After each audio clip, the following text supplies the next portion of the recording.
Vinayaka Missions Research Foundation, deemed to be university. Salem campus. Toll free number 1800-258-2929. டெல்லியில் பிரதமர் நரேந்திர மோடியுடன் முதலமைச்சர் விஜய் சந்திப்பு. தமிழ்நாடு நலன் சார்ந்த கோரிக்கைகள் அடங்கிய மனுவை வழங்கியுள்ளதாக தகவல்.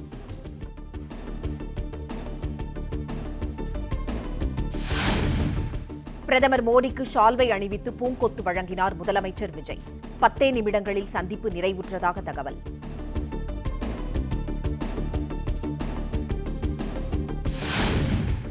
காவிரி ஆற்றுப்படுகை மாநிலங்களின் ஒப்புதல் இல்லாமல் கர்நாடகாவின் மேகதாது அணை திட்டத்திற்கு அனுமதி வழங்கக்கூடாது. பிரதமர் மோடியை சந்தித்த முதலமைச்சர் விஜய் வலியுறுத்தல்.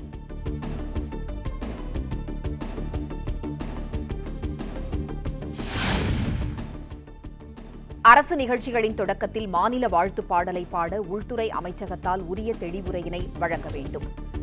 தேசிய பாடல் முதலாவதாக பாடப்படுவதை சுட்டிக்காட்டி பிரதமரிடம் முதலமைச்சர் கோரிக்கை.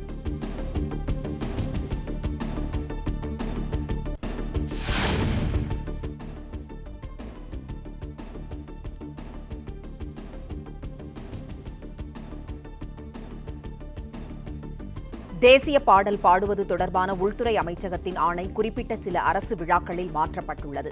மக்கள் மாளிகை நிகழ்ச்சியில் தமிழ்த்தாய் வாழ்த்து இறுதியில் பாடப்படுவதை குறிப்பிட்டு பிரதமரிடம் மனு அளித்த முதலமைச்சர்.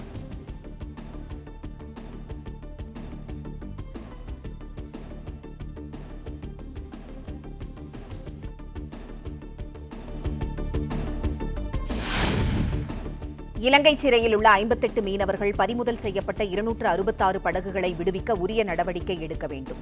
பிரதமர் நரேந்திர மோடியுடனான சந்திப்பின் போது முதலமைச்சர் விஜய் வலியுறுத்தல்.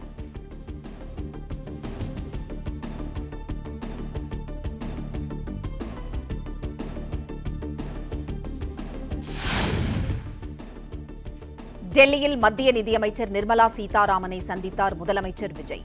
தமிழ்நாட்டிற்கான நிதி சார்ந்த கோரிக்கைகளை முன்வைத்ததாக தகவல்.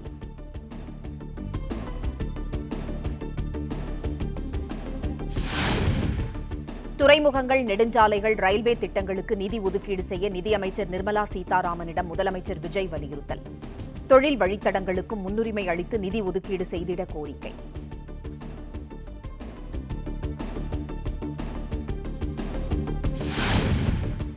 கோயம்புத்தூர், மதுரை, ஹோசூரில் மெட்ரோ ரயில் திட்டங்களை செயல்படுத்த தேவையான நிதியை ஒதுக்கீடு செய்திட முதலமைச்சர் வலியுறுத்தல். தேசிய முக்கியத்துவம் வாய்ந்த கல்வி நிறுவனங்களை தமிழ்நாட்டில் நிறுவிட நிதி வழங்கவும் நிதியமைச்சரிடம் கோரிக்கை.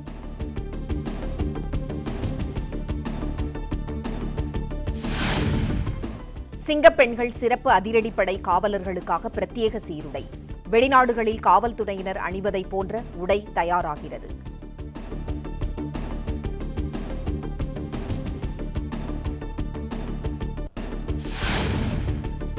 எடப்பாடி பழனிசாமியுடன் மீண்டும் இணைந்தது எஸ்பி வேலுமணி அணி.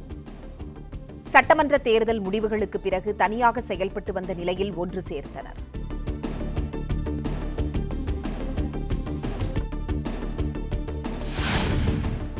சென்னை பசுமை வழிச்சாலை இல்லத்தில் எடப்பாடி பழனிசாமியை சந்தித்து தங்களை மீண்டும் இணைத்துக் கொண்டனர் வேலுமணி தரப்பினர். தாவேக அரசுக்கு ஆதரவளிப்பதில் ஏற்பட்ட கருத்து வேறுபாடு தீர்க்கப்பட்டதாக தகவல்.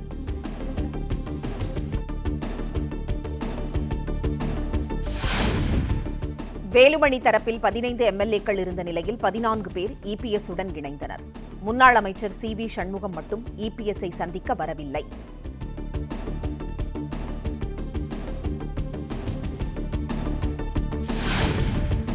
எடப்பாடி பழனிசாமியுடன் இணைந்த நிலையில் சபாநாயகரை சந்தித்த வேலுமணி தரப்பினர் நம்பிக்கை வாக்கெடுப்பில் கொறடா உத்தரவை மீறியதற்கு மன்னிப்பு கோரி கடிதம் கொடுத்ததாக தகவல்.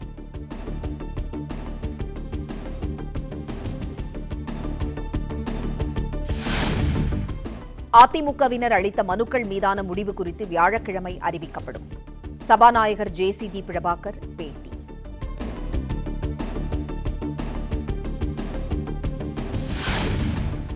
அதிமுக ஒன்று கூடிவிட்டது, தாங்கள் ஒன்றாக இணைந்து செயல்பட உள்ளதாக வேலுமணி அறிவிப்பு. தங்களுக்குள் இருந்தது கருத்து வேறுபாடு மட்டுமே, பிளவு இல்லை என்றும் விளக்கம். ஒரே கழகத்தில் இருக்கிறோம், எங்களுக்குள்ள கருத்து வேறுபாடு பிளவு கிடையாது. ஆரம்பத்திலிருந்து பிளவுன்னே போட்டு அது கிடையாது, தெளிவாக சொல்லியிருந்தோம்.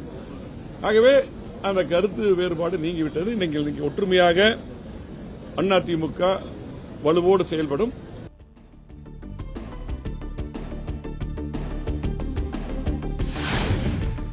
சபாநாயகரிடம் இருதரப்பிலும் கொடுக்கப்பட்ட தகுதி நீக்க கோரிக்கை மனுக்களை வாபஸ் பெற்றதாக வேலுமணி அறிவிப்பு. அதிமுகவின் பொதுச் செயலாளர் எடப்பாடி பழனிசாமிதான் என அன்றே தாங்கள் கூறியதாகவும் பேட்டி.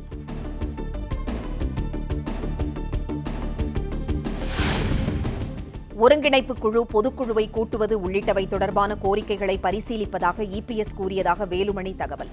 தேர்தல் தோல்வி குறித்து ஆராயப்பட வேண்டும் என்றும் தாங்கள் கோரியதாக விளக்கம்.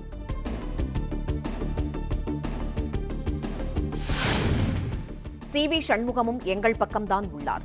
எடப்பாடி பழனிசாமியை சிவிஎஸ் இதுவரை சந்திக்காத நிலையில் வேலுமணி விளக்கம்.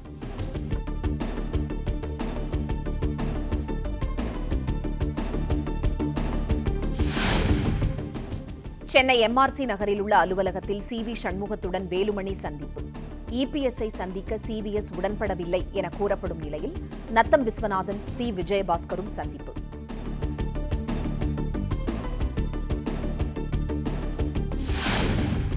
சி.வி. சண்முகத்தை சமாதானப்படுத்த எஸ்பி வேலுமணி உள்ளிட்ட மூத்த நிர்வாகிகள் நடத்திய பேச்சுவார்த்தை தோல்வியடைந்ததாக தகவல். தான் எதுவும் பேச விரும்பவில்லை என கூறி விரக்தியுடன் தனது வீட்டிலிருந்து புறப்பட்டார் சி.வி. சண்முகம்.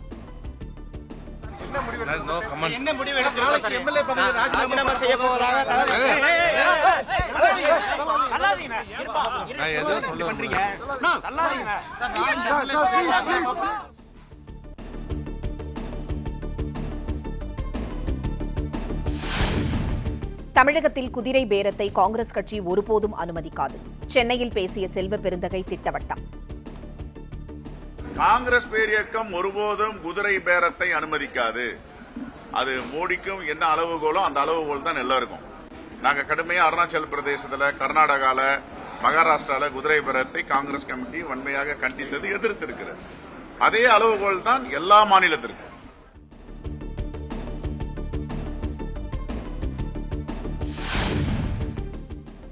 முதலமைச்சரை பல்கலைக்கழக வேந்தராக நியமிக்க வேண்டும் என்ற திமுக அரசின் சட்டத்தை பின்பற்ற வேண்டிய அவசியமில்லை. முதலமைச்சர் கொள்கை முடிவெடுப்பார் என உயர்கல்வித்துறை அமைச்சர் விஸ்வநாதன் பேட்டி. புதிய அரசு, எங்கள் அரசு பொறுப்பேற்ற பிறகு கொள்கை முடிவுகளை மாண்புமிகு முதலமைச்சர் அவர்கள் எடுப்பார்கள். கடந்த அரசினுடைய முறைகளை நாங்கள் பின்பற்ற வேண்டிய கட்டாயம் எங்களுக்கு கிடையாது. கண்டிப்பாக அமைச்சர்கள், அரசு உயர் அதிகாரிகள் உயர்கல்வி அமைச்சகத்தினுடைய வழிகாட்டுதலை நெறிமுறைப்படுத்துவார். மாண்புமிகு முதலமைச்சர் அவர்களின் வழிகாட்டுதலின்படி விரைவில் அறிவிப்புகள் உங்களுக்கு.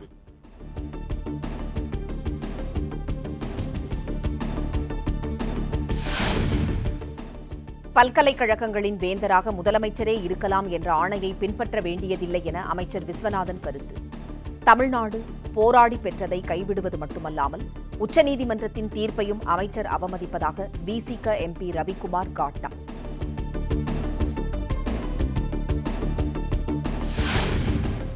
ஊரக வளர்ச்சித்துறையில் மேற்கொள்ளும் பணிகளை வீடியோ பதிவு செய்து பென் டிரைவ் சமர்ப்பித்த பின்னரே பில் செட்டில் செய்ய வேண்டும்.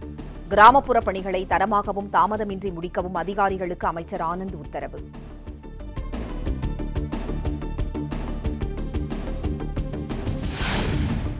சூலூர் அருகே 10 வயது சிறுமி பாலியல் வன்கொடுமை செய்யப்பட்டு கொல்லப்பட்ட வழக்கு. கைது செய்யப்பட்ட 2 பேர் மீது பாய்ந்தது குண்டர் தடுப்புச் சட்டம்.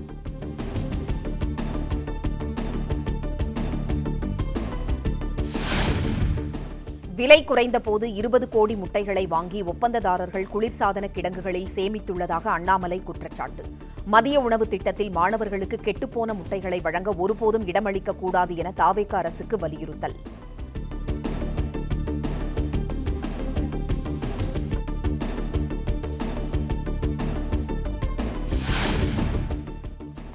எம்எல்ஏ பதவியை ராஜினாமா செய்த அதிமுகவினரை உடனடியாக தாவேகாவில் சேர்த்தது குதிரை பேரத்தை விட மோசமானது.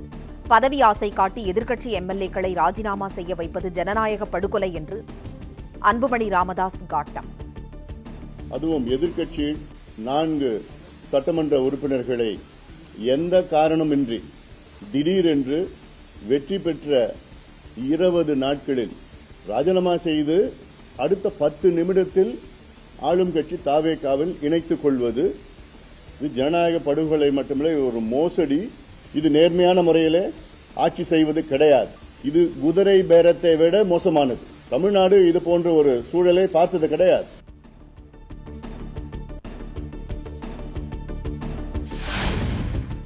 எம்எல்ஏ பதவியை ராஜினாமா செய்த 4 பேரும் இடைத்தேர்தலில் தாவேக சார்பில் போட்டியிட்டால் படுதோல்வி அடைவார்கள் என்று அன்புமணி காட்டம்.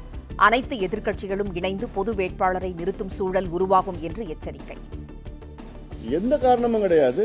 அது 20 நாள்ல ராஜினாமா செய்து உடனடியாக இன்னொரு கட்சியில சேர்ந்து அதன் பிறகு இடைத்தேர்தலா? தமிழ்நாட்டிலே தேவையில்லாத ஒரு இடைத்தேர்தல். இதெல்லாம் நல்லதில்லை. இன்னும் சொல்ல போனால் மக்களுடைய தீர்ப்புக்கு எதிரான ஒரு செயல் இது. அப்படி ஒரு இடைத்தேர்தல் வந்தால் நிச்சயமாக இந்த 4 வேட்பாளர்களும் படுதோல்வி அடைவார்கள்.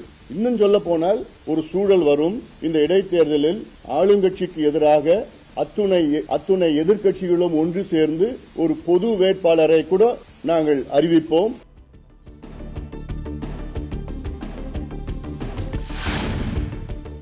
மேகதாது அணை திட்டத்திற்கு எதிராக பிரதமர் மோடிக்கு முதலமைச்சர் விஜய் கடிதம் எழுதியதை காங்கிரஸ் வரவேற்கிறது. எதிர்க்கட்சித் தலைவர் உதயநிதி ஸ்டாலின் இந்த விவகாரத்தில் சைலண்ட் மோடுக்கு சென்றது ஏன் என மாணிக்கம் தாக்கூர் கேள்வி.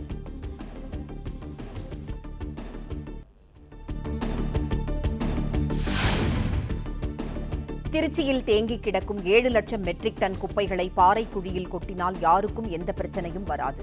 திருவெரும்பூர் தாவேக எம்எல்ஏ நவல்பட்டு விஜயின் யோசனையால் பொதுமக்கள், சமூக ஆர்வலர்கள் அதிர்ச்சி.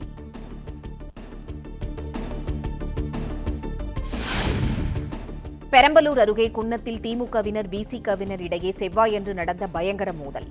இருதரப்பினர் மீதும் 7 பிரிவுகளின் கீழ் வழக்கு பதிவு.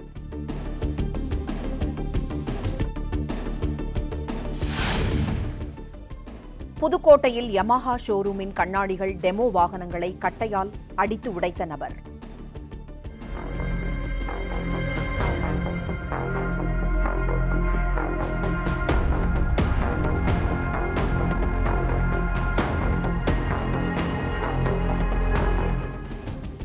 இஎம்ஐ செலுத்தாத காரணத்தால் தனது பைக் பறிமுதல் செய்யப்பட்டதால் ஆத்திரம்.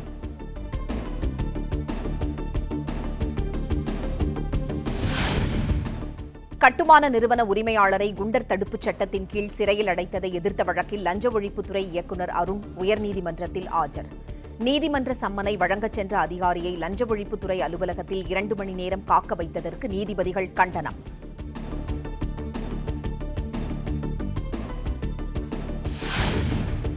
உலக பட்டினி தினத்தையொட்டி பொதுமக்களுக்கு வியாழக்கிழமையன்று உணவு வழங்க தாவேக மாவட்ட செயலாளர்களுக்கு முதலமைச்சர் விஜய் உத்தரவு. தொகுதி வாரியாக அனைத்து இடங்களிலும் அன்னதானம் வழங்க வேண்டும் என்று நிர்வாகிகளுக்கு அறிவுறுத்தல்.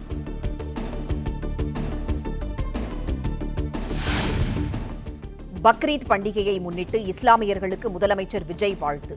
சமுதாயத்தில் மனித நேயமும் மத நல்லிணக்கமும் மேலும் தழைத்தோங்க வேண்டும் என வாழ்த்துச் செய்தி.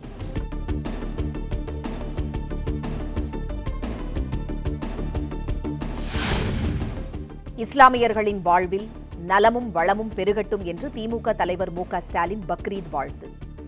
உலகம் முழுவதும் அன்பு, அமைதி, சகோதரத்துவம் செழிக்க வேண்டும் என்று அதிமுக பொதுச் செயலாளர் எடப்பாடி பழனிசாமி வாழ்த்துச் செய்தி.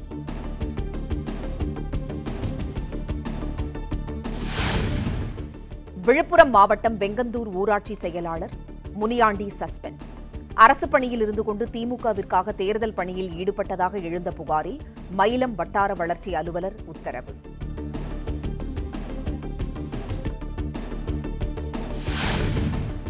பணி நிரந்தரம், காலமுறை ஊதியம் உள்ளிட்ட பல்வேறு கோரிக்கைகளை வலியுறுத்தி டாஸ்மாக் பணியாளர்கள் போராட்டம். கோவை, கிருஷ்ணகிரி, சேலம், தஞ்சாவூர் உள்ளிட்ட பல்வேறு மாவட்டங்களில் மதுக்கடைகள் மூடப்பட்டன.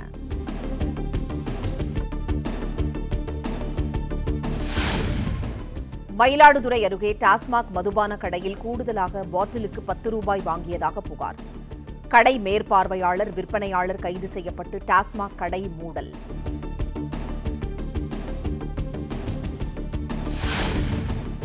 ₹25,530 கோடி ரூபாய் செலவில் நாடு முழுக்க ரேஷன் பொருள் விநியோக திட்டத்தை மேம்படுத்த மத்திய அமைச்சரவை ஒப்புதல். அடுத்த 5 ஆண்டுகளில் AI தொழில்நுட்பம் மூலம் நடவடிக்கை எடுக்கப்படும் என அமைச்சர் அஸ்வினி வைஷ்ணவ் அறிவிப்பு.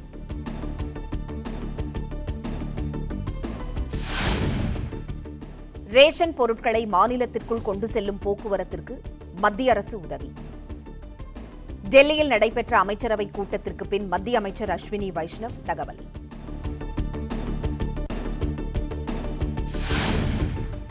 SIR பணிகள் மேற்கொள்ள தேர்தல் ஆணையத்திற்கு அதிகாரம் உள்ளது என்று உறுதி செய்தது உச்சநீதிமன்றம். சுதந்திரமான மற்றும் நியாயமான தேர்தலுக்கு வாக்காளர் பட்டியல் சிறப்பு தீவிர திருத்தம் அவசியம் என்றும் நீதிபதிகள் கருத்து.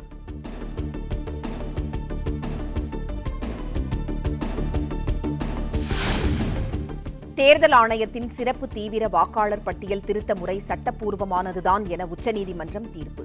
SIR நடவடிக்கை அரசியலமைப்பிற்கு உயிரூட்டுவதாகவும் சுதந்திரமான தேர்தலுக்கு வழிவகுப்பதாகவும் நீதிபதிகள் கருத்து.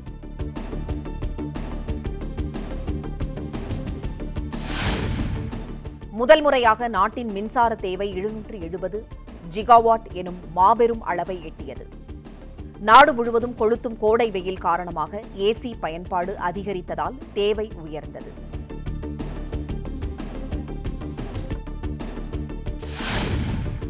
நீட் தேர்வு வினாத்தாள் கசிவு வழக்கில் மேலும் 2 பேர் கைது.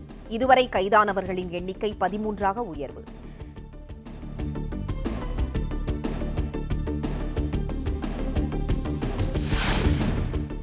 உகாண்டாவிலிருந்து பெங்களூரு வந்த பயணிக்கு எபோலா வைரஸ் தொற்று இல்லை என சுகாதாரத்துறை அமைச்சகம் தகவல். எபோலா வைரஸ் தொற்று பரவல் உள்ள நாடுகளிலிருந்து வருவோருக்கு மருத்துவ பரிசோதனை தொடரும் என்றும் தகவல்.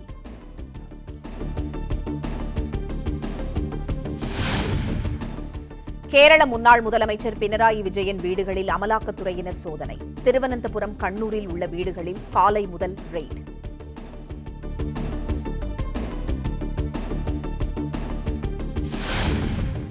கேரள முன்னாள் முதலமைச்சர் பினராயி விஜயன் வீட்டில் அமலாக்கத்துறை சோதனை நடத்த எதிர்ப்பு. கண்ணூரில் திரண்ட கம்யூனிஸ்ட் கட்சியினர் முழக்கங்களை எழுப்பி ஆர்ப்பாட்டம்.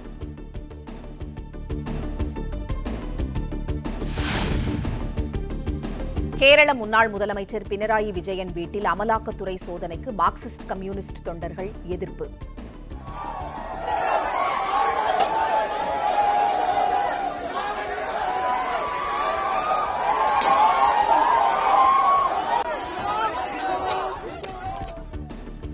அமலாக்கத்துறை அதிகாரிகளின் கார் மீது செங்கல்லை வீசியும் கட்டைகளை கொண்டு அடித்தும் தாக்குதல்.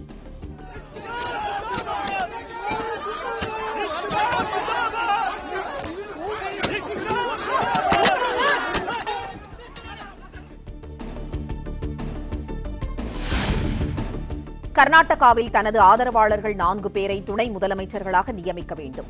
முதலமைச்சர் பதவியிலிருந்து விலகும் சித்தராமையா காங்கிரஸ் மேலிடத்திற்கு நெருக்கடி என தகவல்.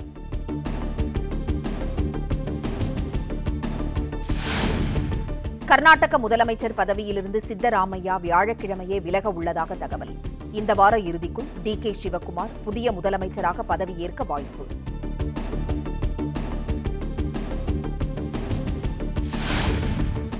அமைச்சரவை சகாக்களுக்கு வியாழக்கிழமை காலை விருந்தளிக்கிறார் கர்நாடக முதலமைச்சர் சித்தராமையா. முதலமைச்சர் பதவி மாற்றம் குறித்த முக்கிய அறிவிப்பை வெளியிட உள்ளதாக தகவல்.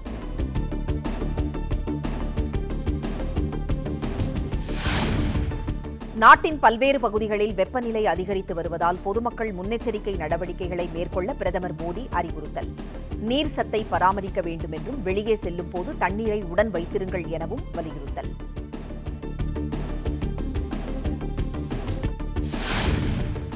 சர்வதேச எல்லை அருகே உள்ள சட்டவிரோத கட்டுமானங்களை இடித்து அகற்ற மத்திய உள்துறை அமைச்சர் அமித் ஷா உத்தரவு. ஒவ்வொரு எல்லை மாவட்டத்திலும் முழுமையான பாதுகாப்பு அரணை உருவாக்க வேண்டும் என்று வலியுறுத்தல்.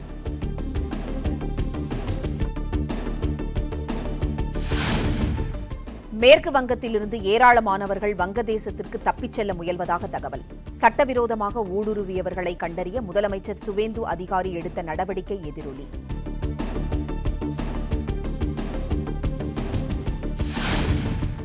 டெல்லியிலிருந்து 230 பயணிகளுடன் சான் பிரான்சிஸ்கோ நோக்கி புறப்பட்ட ஏர் இந்தியா விமானத்தில் தொழில்நுட்ப கோளாறு. சுமார் 8 மணி நேரமாக வானில் வட்டமடித்த விமானம் திருப்பிவிடப்பட்டு டெல்லியில் பாதுகாப்பாக தரையிறக்கப்பட்டதால் பயணிகள் உயிர் தப்பினர். Vinayaka Missions Research Foundation, deemed to be university. Salem campus. Toll free number 1800-258-2929. Play Store மற்றும் App Storeல் இருந்து பாலிமர் செயலியை QR கோடு மூலம் பதிவிறக்கம் செய்யுங்கள். செய்திகளை உடனுக்குடன் பெறுங்கள்.